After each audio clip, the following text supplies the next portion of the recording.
So basically इस video में आपका एक कन्फ्यूजन दूर करना चाह रहा हूँ। जनवरी में एक थोड़ी-सी न्यूज़ सुर्खियों में रही कि यूपीएससी ने अपने ऐज काउंटिंग करने का जो फ़ॉर्मूला है, उसको बदल दिया है। एक्चुअल में वो यूपीएससी का अपडेट नहीं थी, वो न्यूज़ वालों ने अपने स्तर पे बना दी थी। अब यूट्यूबर्स का काम ये है, आज के समय में टीचर्स कम और यूट्यूबर ज़्यादा है, क्योंकि यूट्यूब पे खड़े हो जाएँगे और कुछ भी जानकारी दे देंगे, बच्चे कन्फ्यूज़ हो जाएँगे। मैं आपको यहाँ पे जो ओरिजिनल अपडेट है, उसको मैं आपको पहले समझा देता हूँ, फिर आपको सारी जानकारी समझ में आ जाएगी। न्यूज़ ये थी कि काफ़ी बच्चे यूपीएससी के कैंडिडेट हैं, उन लोगों ने सुप्रीम कोर्ट के जो चीफ जस्टिस हैं, उनको लेटर लिखा कि यूपीएससी जो अपनी एज काउंट करता है, वो 1 अगस्त से काउंट करता है। यानी कि 1 अगस्त को कोई भी व्यक्ति अगर 1 अगस्त से काउंट किया जाता है, 1 अगस्त से, ठीक है? तो ऐसा क्या माना जा रहा है उन कैंडिडेट का कि अगर कोई व्यक्ति ऐसा है, एग्ज़ाम्पल के लिए समझते हैं, जो व्यक्ति 32 साल का है, ठीक है? अब यहाँ पे यूपीएससी ने बहुत अच्छे से समझा है, इसको एक बार के लिए अपन यूपीएससी के नोटिफ़िकेशन से समझते हैं, जो कि 2025 का नोटिफ़िकेशन है। यूपीएससी का कहना ये है कि अगर कोई व्यक्ति उम्र को एक्सीड कर रहा है, तो उसकी उम्र क्या है कि अगर कोई व्यक्ति 2 अगस्त यहाँ पे बात करेंगे अर्लियर देन, हाँ, अगर कोई व्यक्ति 2 अगस्त 1993 से मतलब पहले जन्मा है, तो वो व्यक्ति एलिजिबल नहीं हो पाएगा। मतलब जो व्यक्ति 2 अगस्त 1993 के बाद में जन्मा है, वही व्यक्ति यूपीएससी 2025 के लिए एलिजिबल हो पाएगा। ये मुझे पता है समझ में आया नहीं होगा, मुझे लग रहा है इसके माध्यम से समझेंगे तब आपको समझ में आएगा। ओवरऑल खबर क्या है, वो समझिए। यूपीएससी जो अपनी एज काउंट करता है, वो करता है 1 अगस्त से। अब यहाँ पे एक व्यक्ति है, उसकी उम्र है 32 साल और उसकी जो जन्म डेट आती है, वो आती है 1 जून को। एग्जाम्पल के लिए मैं आपको बता रहा हूँ, ठीक है? अब जब फॉर्म भरा जाता है, वो कब भरा जाता है? जनवरी में। अब वो व्यक्ति जनवरी में क्या 32 साल का हुआ? नहीं, वो 32 साल का कब होगा? 1 जून 2025 को वो व्यक्ति 32 साल का होने वाला है।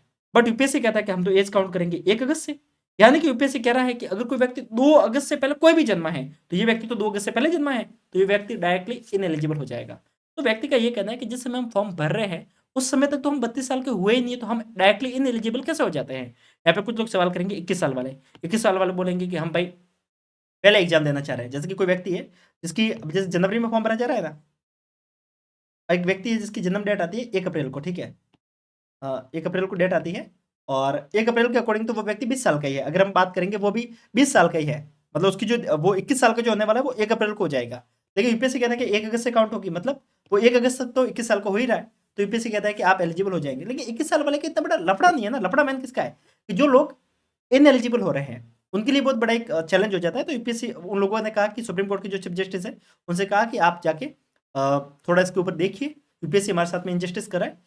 और चीफ जस्टिस ने बोला ठीक है, हम इसके ऊपर, अभी सुप्रीम कोर्ट के चीफ जस्टिस ने उसको लिया नहीं है, बस बस उन्होंने एक उसके ऊपर थोड़ा सा रुक रखा।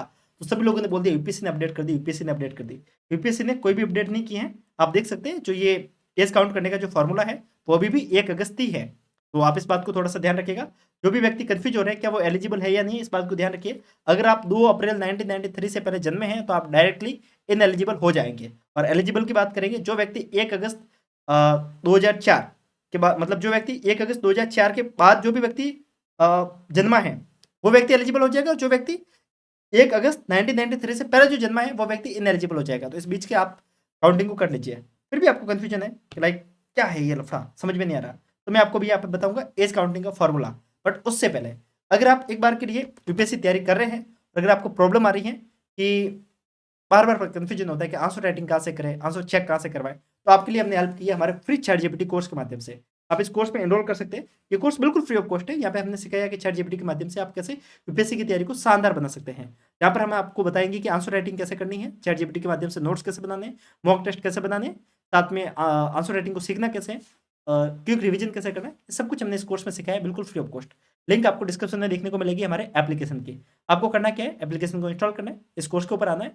ये कोर्स को जब आप रजिस्टर करेंगे, उस समय आपसे 1 रुपये का टोकन अमाउंट मांगा जाएगा। वो टोकन अमाउंट रखने के पीछे मंशा सिर्फ इतनी सी है कि आप लोग थोड़ा सीरियसली इस कोर्स को लें। जब आपकी साइकोलॉजी में लगता है कि आपने कहीं पे 1 रुपया भी खर्च किया है, तो आप थोड़ा सीरियस हो जाते हैं। बस इसके लिए इस कोर्स को हमने बहुत इफेक्टिवली बनाया है। इसका रिव्यू आप प्ले स्टोर पर पढ़ सकते हैं। जिस भी लोगों ने देखा है, उसको एक बात पता चल गई कि कोचिंग वालों को लाखों रुपए देने से बेटर है यहाँ से अपन हेल्प ले लें। तो ये तो हमने सिखाया फ्री ऑफ कॉस्ट। इन सबके साथ में कहीं पर आपको लगता होगा कि कोई ऐसा मेंटर मिले जो हमें पर्सनली हेल्प करे तैयारी की शुरुआत में, तो यहाँ पे हमने एक कोर्स लाया यूपीएससी शून्य से शुरुआत। यहाँ पर हम आपको 1-to-1 मेंटरशिप प्रोवाइड करेंगे, एनसीईआरटी की क्लासेस प्रोवाइड करेंगे, एनसीईआरटी 90 डे चैलेंज प्रोवाइड करेंगे। अभी एनसीईआरटी 90 डे चैलेंज है क्या? एनसीईआरटी 90 डे चैलेंज का मतलब ये है कि एनसीईआरटी को 90 दिनों में हम आपको पढ़ाएंगे। हम सिर्फ नहीं पढ़ाएंगे, आपको भी पढ़ना है। रोजाना का आपको एक टारगेट मिलेगा, रोजाना का आपको चैप्टर को पढ़ना है जो हम आपको टारगेट देंगे। साथ में यहाँ पे आपको एनसीईआरटी के नोट्स देखने को मिल जाएंगे, एनसीईआरटी के टारगेट तो देखने को मिल ही रहे, एनसीईआरटी के टेस्ट भी देखने को मिलेंगे। और साथ में यूपीएससी की तैयारी को शुरू करते वक्त किन किन बातों को ध्यान में रखना है, इसके लिए how to start preparation tool करके ये है, तो इसके अंदर आपको सारे वीडियोज देखने को मिल जाएंगे। ये सब कुछ आपको जो मिलेगा वो मिलेगा 599 रुपये में। और कमाल की बात यह है कि अभी रिपब्लिक डे के ऊपर हमने इस कोर्स को भी और सस्ता कर लिया है, इसके ऊपर भी हमने आपको कम करके इस कोर्स को पूरा 500 रुपये में अवेलेबल करवा दिया है।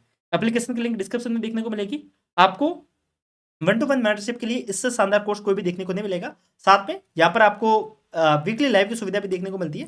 सभी लोग वीकली बेसिस पर सभी लोग जुड़ते हैं और अपने डाउट मेरे साथ में पूछते हैं और हम चीज़ों को मिलकर पढ़ते हैं। तो ये आपको जो पीयर प्रेशर वाला जो ग्रुप चाहिए तो वो भी यहाँ पे आपको देखने को मिल जाता है। तो ये सब कुछ जानकारी यहाँ पे आपको देखने को मिलेगी, तो आप जाके एनरोल कर सकते हैं। और फ्री कोर्स के लिए तो आप सबको करना ही चाहिए। अब अपन बात करेंगे एज काउंटिंग करनी कैसे है। देखिए, आपको कुछ भी नहीं करना है, यहाँ पे आप आइए, डायरेक्ट गूगल को खोलिए और आप लिख लीजिए एज कैलकुलेटर, अरे एज कैलकुलेटर, ठीक है। अब जैसे आप डालेंगे, आप कुछ भी नहीं करना है, आप सिंपल से एक काम कीजिए, आपकी जो बर्थ डेट है, डेट ऑफ बर्थ है, उसको काउंट कर लीजिए। लाइक कोई व्यक्ति उसकी डेट अपन काउंट करते हैं मार्च में, वो 26 मार्च को जन्मा है और 2004 से, ठीक है, 2000 उसका जन्म लेके चलते, 2005 लेके चलते हैं, ठीक है, 2005। अब उसको डाउट है कि वो व्यक्ति 2025 में एलिजिबल, 2027 में एलिजिबल हो जाएगा कि नहीं हो जाएगा। तो आपको कुछ नहीं करना, 1 अगस्त 2027 डेट डाल दीजिएगा यहाँ पे और कैलकुलेट कर लीजिए। अब जैसे कैलकुलेट के ऊपर करेंगे तो वो कितने साल का हो जाएगा, 22 साल 4 महीने और 6 दिन, मतलब आप एलिजिबल हो। अगर यहाँ पे 21 साल से ज़्यादा का टाइम आता है तो वो व्यक्ति एलिजिबल है, कुछ भी नहीं करना। और किसी व्यक्ति को लग रहा है कि वो व्यक्ति इन एलिजिबल है या नहीं है, तो आप कुछ भी मत कीजिए। लाइक कोई व्यक्ति है जो 1994 में जन्मा है, ठीक है, अरे 1994 में कोई व्यक्ति जन्मा है और उसकी डेट अपन लेके चलते हैं, कोई भी ले लेते हैं, अप्रैल ले लेते हैं, डेट कुछ चेंज कर लेते हैं, 22 अप्रैल कर देते हैं। अब अपन को पता करना है कि वो 2027 के लिए एलिजिबल होगा कि नहीं होगा, कैलकुलेट करते हैं। देखिए, वो 33 साल का है, इन एलिजिबल, सीधा सीधा बात। तो आप इस बात को ध्यान रखिएगा कि आपको कुछ भी नहीं करना है, अपनी डेट यहाँ पे डाल दीजिए और काम हो जाएगा। अगर आपको डाउट है ये कहाँ पे मिलेगा कैलकुलेटर, यहाँ पे अगर आपको डायरेक्ट सर्च करने से नहीं मिल रहा है, डायरेक्ट लिंक चाहिए, तो नीचे आपको हमारे व्हाट्सअप नंबर देखने को मिल जाएंगे। अगर आपको और भी डाउट है तो आप मेरे साथ में डायरेक्ट पूछ सकते हैं और ये डाउट है इसको भी सॉल्व कर सकते हैं। तो जो भी है, आइए मिलते हैं और बातों को करते हैं, डाउट को सॉल्व करते हैं। तो इन बातों को आप थोड़ा सा ध्यान रखिएगा। एज काउंटिंग को लेकर थोड़ा सा डाउट है, क्योंकि ये जानकारी मैं आपको इसके लिए बता रहा हूँ। काफ़ी लोग ऐसे जो एज में है, लाइक जो 32 ईयर की या फिर 33 ईयर की एज होने वाली है, या फिर जो व्यक्ति 30 से ऊपर जो भी व्यक्ति है, वो एक बार के लिए इसको थोड़ा सीरियस होकर समझ के चलेगा, ठीक है। क्योंकि अगर आप लग रहा है कि आप बिल्कुल लास्ट ऑप्शन पे हैं और आपको लग रहा है कि आपकी तैयारी इतनी सीरियसली हो भी नहीं रही है, तो थोड़ा सा सोचिएगा, क्योंकि 1 साल वेस्ट करने से भी कोई मतलब नहीं है। किसी और पीसीएस की तरफ आप जा सकते हैं, तो इन चीज़ों को थोड़ा सा आप ध्यान में रख के चलेंगे तो आपके लिए काम आसान हो जाएगा। बाकी जो व्यक्ति लेस एज में है उसका भी आप ध्यान रखिएगा कि आप लोग 20 साल के हैं। अगर आप 1 अप्रैल को अगर 20 साल के नहीं हो रहे, 1 जनवरी को अगर आप 20 साल के ही है और आप 1 जनवरी तक 21 साल के नहीं हुए, चिंता मत कीजिए, आपकी एज 1 अगस्त से काउंट होगी। बस आपको ये देखना है कि आप 1 अगस्त तक 21 साल के हो रहे हैं कि नहीं हो रहे तो आप एलिजिबल हो जाएंगे। सो ध्यान रखिएगा, यूपीएससी ने इसको लेकर कोई भी अपडेट किया नहीं है, तो ज़्यादा घबराने की जरूरत नहीं है, ज़्यादा डरने की जरूरत नहीं है। तो मिलते हैं ऐसे वीडियो के साथ में। अगर वीडियो अच्छा लगा है तो लाइक और कमेंट करके बताइएगा, और कोई भी डाउट है तो मेरे से पूछिएगा। मिलते हैं, तब तक के लिए नमस्कार, जय हिंद।